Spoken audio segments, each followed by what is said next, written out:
معزز سامعین کرام، میں نے قرآن مجید کی جس آیت کریمہ کی تلاوت کا شرف حاصل کیا ہے، خلاق دو عالم ارشاد فرما رہا ہے وَأَقِيمُوا الصَّلَاةَ وَآتُوا الزَّكَاةَ وَارْكَعُوا مَعَ الرَّاكِعِينَ۔ نماز قائم رکھو، زکوٰۃ ادا کرو اور رکوع کرنے والوں کے ساتھ رکوع کرو، یعنی نماز با جماعت ادا کرو۔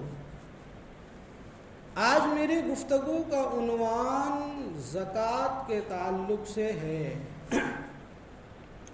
کچھ حدیثیں میں آپ کے سامنے عرض کروں گا، پھر اخیر میں وقت رہا تو مقدار نصاب بھی شرعی طور پر بتاؤں گا۔ چونکہ عنوان بہت لمبا ہے، یہ صرف جمعے کے 15-20 منٹ میں بیان نہیں ہو سکتے۔ انشاءاللہ تعالی سارے لوگوں کو دعوت ہے کہ کل عصر کی نماز سے ہر سال کی طرح 10-12 منٹ میں آپ کے سامنے ضروری مسائل بیان کرنے کی کوشش کروں گا۔ انشاءاللہ تعالی آپ سب میرے حق میں دعا کریں کہ میری صحت میرا ساتھ دے اور سب لوگ صحت یاب رہیں۔ سنیے، اللہ تبارک و تعالیٰ نے زکوٰۃ دینے کا حکم ارشاد فرمایا۔ یہ زکوٰۃ سن 2 ہجری میں روزے کے بعد فرض ہوئی، اور زکوٰۃ چونکہ اس کا ثبوت نص قطعی یعنی قرآن سے ہے، اگر کوئی انسان معاذ اللہ رب العالمین زکوٰۃ کا انکار کر دے تو کافر ہو جائے گا، اور اگر صاحب نصاب ہونے کے باوجود زکوٰۃ ادا نہیں کرتا ہے تو فاسق فاجر مستحق کے عذاب نار ہوگا۔ لہذا اللہ نے جن کو بھی صاحب مال اور صاحب نصاب بنایا ہے، ان کو چاہیے کہ وہ اپنے مال کا حساب لگا کر سال میں صرف 2.5% زکوٰۃ دینی رہتی ہے۔ قرآن کی بیان کردہ روشنی میں مستحق کے زکوٰۃ تک وہ رقم پہنچائی جائے۔ زکوٰۃ کی اہمیت کا اندازہ آپ اس سے بھی لگائیے۔ ہم اپنے بچوں کو مدارس میں ابتدائی میں پڑھاتے ہیں، کیا حضور نبی کریم صلی اللہ تعالی علیہ وسلم نے ارشاد فرمایا، فرمان مصطفیٰ ہے کہ اسلام کی بنیاد 5 چیزوں پر ہے۔ ہمارے بچوں کی زبان پر بھی الحمدللہ یہ حدیث ہوتی ہے، 5 چیزوں پر ہے۔ پہلی چیز اس بات کی گواہی دینا کہ اللہ کے سوا کوئی معبود برحق نہیں، حضور محمد مصطفیٰ صلی اللہ تعالی علیہ وسلم اللہ کے بندے اور اس کے سچے رسول ہیں۔ نماز قائم کرنا، زکوٰۃ ادا کرنا، حج کرنا اور ماہ سیام کے روزے رکھنا، یہ 5 چیزیں اسلام کی بنیاد ہے۔ بنیاد کا معنی آپ سمجھتے ہیں، اس کی اہمیت سمجھتے ہیں کہ کسی بھی تعمیر اور عمارت کی بنیاد گرا دی جائے تو وہ عمارت جو ہے کھڑی نہیں رہ سکتی۔ مسلمانوں، اس سے آپ اندازہ لگا لیں اور سنیے، حضور نبی کریم صلی اللہ تعالی علیہ وسلم ارشاد فرماتے ہیں، اس حدیث کے راوی حضرت عبداللہ ابن عمر رضی اللہ تعالی عنہ ہیں۔ فرماتے حضور نے فرمایا، میں اللہ عز و جل کی طرف سے اس بات پر مامور ہوں۔ مامور کا مطلب ہوتا ہے حکم دیا ہوا۔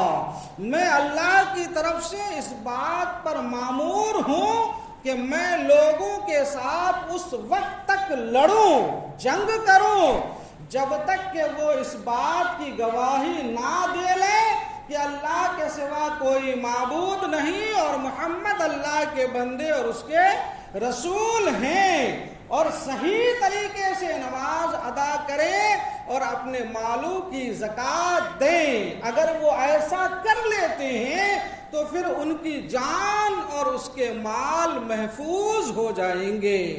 اور آگے سنیے، حضرت معاذ ابن جبل رضی اللہ تعالی عنہ، حضور نے جب آپ کو یمن کا گورنر بنا کر روانہ فرمایا تو حضور نے فرمایا، اے معاذ ابن جبل، یمن کے لوگوں کو بتا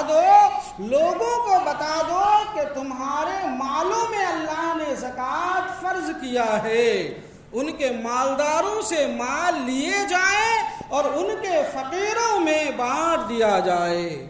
یہ زکوٰۃ کی اہمیت کا آپ اندازہ لگائیں۔ زکوٰۃ دینے والوں اور زکوٰۃ ادا کرنے والے کی تعریف و توصیف اور اس کے انعامات و اکرامات کا ذکر قرآن و حدیث میں جا بجا اللہ اور اس کے رسول نے بیان فرمایا۔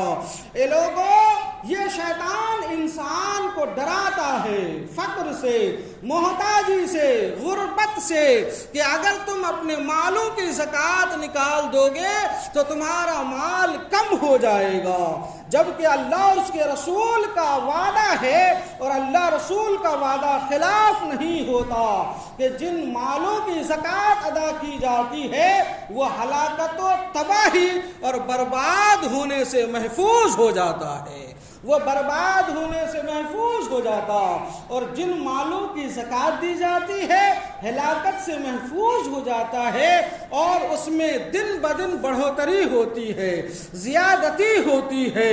زکوٰۃ دینے سے اس میں کوئی کمی نہیں آتی ہے۔ زمانے کے بڑے بڑے ائمہ و فقہا نے مثالوں سے سمجھایا، اے عزیزو، اے عقل مندو، ذرا اس بات کو اپنے علاقے کے کسانوں سے تو سمجھو ذرا۔ تمہارے علاقے کے کسان کھیرے اور تربوز و خربوز اور اس طریقے کی بیلیں لگاتے ہیں تو دیکھو تو ذرا، جب ان کی بیلوں میں شروعات کے پہلے جو جڑ سے متصل پھل آتے ہیں وہ کسان بلا جھجک اپنے اس شروعاتی پھلوں کو توڑ کر اپنے کھیت سے باہر کر دیتا ہے۔ دیکھنے والا جسے شعور نہ ہو تو سمجھے کہ یہ کیا کر رہا ہے، اپنا مال ضائع کر رہا ہے، لیکن نہیں، اگر آپ اس کسان سے پوچھو، اس دیہاتی سے پوچھو تو وہ کہے گا، جب ہم اس شروعاتی پھل کو توڑ کر اپنی بیلوں سے الگ کریں گے تو اس کے بعد ہماری بیلوں پہ اچھی قسم کے اور بہتر پھل لگتے ہوئے نظر آئیں گے، اور اگر وہ پھل توڑ کر نہ پھینکے جائیں تو وہ بیلیں اور وہ جڑیں اور وہ پودے ختم ہو جاتے اور پھر اچھے پھل لانے کی صلاحیت اس کے اندر نہیں ہوتی ہے۔ علماء فرماتے، لوگوں اس دیہاتی ہی سے تو ذرا سبق لے لو، ذرا اس سے ہی تو باتوں کو سمجھ لو۔ آگے سنیے، لیکن وہ لوگ جو زکوٰۃ ادا نہیں کرتے ان کی وعیدوں پر قرآن بھی شاہد ہے، احادیث میں بھی ان کی وعیدات وارد ہوئی ہے۔ اللہ تبارک و تعالی ہمیں جو ہے اللہ تبارک و تعالی کے جو ہے عذاب اور اس کے قہر و جلال سے ہم تمام مسلمانوں کو محفوظ و مامون فرمائے۔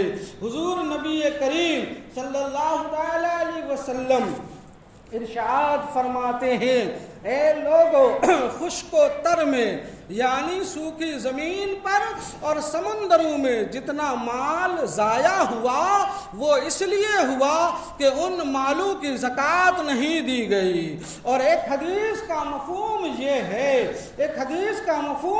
ہے کہ جن مالوں پر زکوٰۃ واجب ہو گئی اور زکوٰۃ ادا نہیں کی گئی تو وہ حرام ان حلال سے مل کر ان حلال کو بھی تباہ و برباد کر دیتا ہے۔ اللہ اکبر! پتہ یہ چلا ہم نے اپنے مالوں کو بچانا ہے، اس کی حفاظت ہم چاہتے ہیں اور اسے محفوظ کرنا چاہتے ہیں، وہ بھی محفوظ قلعوں میں، تو ہمیں شریعت کی روشنی میں اپنے مالوں کی زکوٰۃ ادا کرنی چاہیے، اور جو لوگ اپنے مالوں کی زکوٰۃ ادا نہیں کرتے، ذرا سورہ توبہ آپ پڑھ کر تو دیکھیے، رب کائنات فرما رہا ہے والذین یکنزون الذھب والفضہ ولا ينفقونها فی سبیل اللہ فبشرہم بعذاب علیم۔ فبشر کا لفظ جہاں بھی قرآن میں عذاب کے ساتھ آیا ہے، اس کا مطلب یہ ہے کہ اللہ تبارک و تعالیٰ اپنے بندوں کو سخت سے سخت ترین اور شدید سے شدید عذاب سے ڈرا رہا ہے۔ رب فرماتا ہے وہ لوگ جو سونا اور چاندی جمع کرتے ہیں اور ان میں سے اللہ کی راہ میں خرچ نہیں کرتے، فبشرہم بعذاب علیم، انہیں دردناک عذاب کی خوشخبری سنا دو۔ مولا یہ ایک طریقے کی مولا کی طرف سے لوگوں ایک جو ہے دردناک اور شدید وعید ہے، عذاب کی بھلا خوشخبری ہوتی ہے لیکن عذاب کی خوشخبری دی جاتی ہے۔ آپ کو میں کہتا ہوں آپ گھر جائیں، جب آپ تلاوت کو بیٹھیں تو آج اس آیت کریمہ کی تفسیر پڑھیں، اس کے آگے رب فرماتا ہے کیا کہ وہ مال جس کی زکوٰۃ نہیں دی جاتی ہے ان مال کو سکوں کی شکل میں تبدیل کیا جائے گا، جہنم کی آگ میں تپایا جائے گا، اور تپانے کے بعد وہ زکوٰۃ نہ دینے والے، زکوٰۃ نہ ادا کرنے والے لوگوں کی کروٹوں کو داغا جائے گا، ان کی پیشانیوں کو داغا جائے گا، ان کے پیٹوں کو، ان کے پیٹھوں کو، چوتڑوں کو داغا جائے گا۔ اللہ اکبر، اللہ اکبر۔ اور فرماتے ہیں کہ اسی مال کو سانپ کی شکل دے دیا جائے گا، ایسا سانپ زہریلا، اس کے سر پر 2 نشان ہوں گے، 2 چتیاں ہوں گی، اور جو ہے وہ سانپ جو ہے ہار بنا کر جسے توق کہا گیا اس بندے کے گلے میں ڈال دیا جائے گا، وہ اژدہا اسے ڈسے گا بھی اور اس کی باچھیں پکڑ کر یعنی باہوں پکڑ کر کہے گا میں تمہارا مال ہوں، میں تمہارا خزانہ ہوں۔ اور اسی عنوان کو نبی نے حدیث میں بیان فرمایا، وہ مال جس کی زکوٰۃ نہیں دی جاتی ہے اژدہے کی شکل میں، بروز قیامت اس انسان کو وہ مال اسے دوڑاتا پھرے گا، میدان محشر میں وہ بھاگتا جائے گا، وہ اژدہا اس کے پیچھے جائے گا، تو وہ دنیا کے لحاظ سے جیسے دنیا میں ہم کسی چیز سے اپنا دفاع کرتے ہیں تو ہاتھوں کو آگے بڑھاتے ہیں، وہ کہے گا بچائے گا، نہیں رکو رکو، لیکن نہیں، وہ اژدہا اس کے ہاتھوں کو پکڑ لے گا، اس کے ہاتھوں کو کھا جائے گا، اس کے جسموں کو چبا جائے گا، اسے ڈس کر پانی کی طرح بہا دے گا۔ اللہ اکبر۔ دوستو ہم غریب، ہم جو ہے کمزور نہیں فو ناتوا، ہم انسانوں میں سے بھلا کس کے اندر تواں اور طاقت ہے کہ اتنے عذاب شدید کا سامنا کر سکیں۔ لہذا مسلمانوں مالوں کے لالچ میں آ کر آپ اپنے مالوں کا خزانہ نہ کریں۔ علماء فرماتے ہیں اب آپ سوچیں گے کہ جن کے پاس جو لوگ مالدار ہیں زکوٰۃ دینے کے بعد بھی ان کے پاس مال بچ جاتا ہے، شریعت مطہرہ کا حکم تو سنو۔ علماء فرماتے ہیں جو لوگ اپنے مالوں کی زکوٰۃ ادا کر دیتے ہیں اس کے بعد اگر ان کے پاس اربوں خربوں بھی مال بچا ہو تو اب وہ ذخیرہ نہیں ہے، اب وہ کنز نہیں ہے، اب وہ جمع کرنا نہیں ہوا، بلکہ وہ اس شدید وعید سے باہر ہو گیا۔ اور اگر کسی کا مال کم ہے لیکن نصاب تک پہنچا ہوا ہے اور زکوٰۃ نہیں دیتا تو وہ کنز ہے، وہ خزانہ ہے، اور یہ مال جو ہے قیامت میں اژدہے کی شکل میں بنایا جائے گا۔ میرے دوستو، عزیزوں، بزرگوں، نوجوان ساتھیوں، یہ ماہ مقدس رحمتوں اور برکتوں کی ساعت ہے، ہر لمحہ رحمت الہی کی موسلا دھار بارشیں ہو رہی ہے، اور رب کائنات، رب غفور الرحیم کی رحمتیں سیلاب کی طرح ہم غلاموں، ہم بندوں اور گنہگاروں کی طرف بہتا چلا رہا ہے۔ ان میں سے عقل مند اور خوش نصیب نصیب وہ ہے جو رحمت الہی کی موسلادھار بارش میں برف بھیگ جائے اور بہتے سیلاب میں ڈبکیاں لگا لے۔ اس ماہ مقدس میں خوب نیکیاں کریں، خوب خیرات کریں، خوب زکوٰۃ اچھے انداز میں نکالیں۔ کسانوں، آپ اپنے کھیتوں کی حساب لگا کر پائی پائی کا عشر ادا کریں، ورنہ کئی حدیثوں کا مجموعی میں آپ کے ساتھ مجموعی مفہوم پیش کروں تو اس میں آتا ہے، اللہ کے نبی فرماتے ہیں جو قوم زکوٰۃ اور عشر ادا نہیں کرتے وہ قوم بھوک مری کے شکار ہو جاتے ہیں۔ آپ کہیں گے ہم تو خوب کھا رہے ہیں، یہ نہیں ہے۔ بھوک مری کا شکار یہ ہے کہ لاکھوں ہونے کے بعد بھی بے قراری ہے، بے چینی ہے، پریشانیاں ہے، ہر دم جو ہے انسان پریشان ہے۔ اور جو قوم زکوٰۃ نہیں دیتی ہے اللہ ان کی کھیتیوں سے بارشوں کو روک لیتا ہے۔ میرے آقا فرماتے ہیں معلم کائنات، اگر اس زمین پر جانور نہ ہوتے لوگوں اور تم زکوٰۃ اور عشر ادا نہ کرو تو اللہ تم پر بارش کا آسمان سے ایک قطرہ بھی نہ نازل کرے۔ یہ تو احسان ہے ان جانوروں کا کہ ان جانوروں کے لیے رب کائنات آسمان سے بارش کے قطرے اتار رہا ہے۔ اللہ اکبر۔ رب نبی فرماتے ہیں اور جو ہے بے موسم بارشوں سے، اے کسانوں اگر تم اپنے کھیتیوں کا عشر نہ ادا کرو تو بے موسم بارشوں سے تمہاری کھیتیاں سڑا دی جاتی ہے، گلا دی جاتی ہے، اسے بے پھل کر دیے جاتے ہیں۔ بلا موسم کے کیڑے اور جو ہے تمہاری فصلوں کو تباہ کرنے والی آفات جو ہے عموم کر دیا جاتا ہے۔ معزز سامعین، اگر آپ اپنے آپ کو ان تباہیوں سے بچانا چاہتے ہیں تو رب کائنات کے ارشادات کے مطابق اپنی زندگی گزاریں اور اپنے مالوں کا حساب و کتاب لگا کر صرف 2.5% زکوٰۃ ادا کرنی ہے، اور عشر میں اگر کھیت بارش والی ہے تو 10واں عشر یعنی 10 کلو میں 1 کلو، اور اگر جو ہے آپ اپنے پیسے کے پانی سے سیراب کرتے ہو تو پھر 20واں یعنی 20 میں 1، یہ کوئی مشکل نہیں ہے۔ ایک بار درود پاک پڑھیے، اللہم صلی علی سیدنا مولانا محمد بارک وسلم، صلاۃ و سلام علیک یا رسول اللہ صلی اللہ تعالی علیہ وسلم۔ سیدی سرکار اعلیٰ حضرت لوگوں کو سمجھاتے ہوئے فتاوی رضویہ میں درد بھرے انداز میں تحریر فرماتے ہیں، اے عزیزو، اللہ اور اس کے رسول کے احکام کو کوئی مذاق اور ٹھٹھا تو نہ سمجھو، اس کے وعدے کو یوں ہی تو نہ سمجھو۔ رب نے کہا وہ گرما گرم تمہیں داغا جائے گا، وہ بھی قیامت کے دن، جس کا ایک دن دنیا کے 50,000 دنوں کے برابر ہوں گے۔ اللہ اکبر۔ اگر محسوس کرنا چاہتے ہو تو اپنے جیب سے نکالو ایک سکہ اور آگ میں تپاؤ، اور تپانے کے بعد ذرا لگاؤ اپنی پیشانی میں چٹکے، محسوس ہو جائے گا۔ لگاؤ اپنی کروٹوں میں چٹکے، محسوس ہو جائے گا۔ داغو اپنے پیٹھوں کو، اندازہ ہو جائے گا۔ کوئی نہیں ناتواں انسان یہ برداشت نہیں کر سکتا۔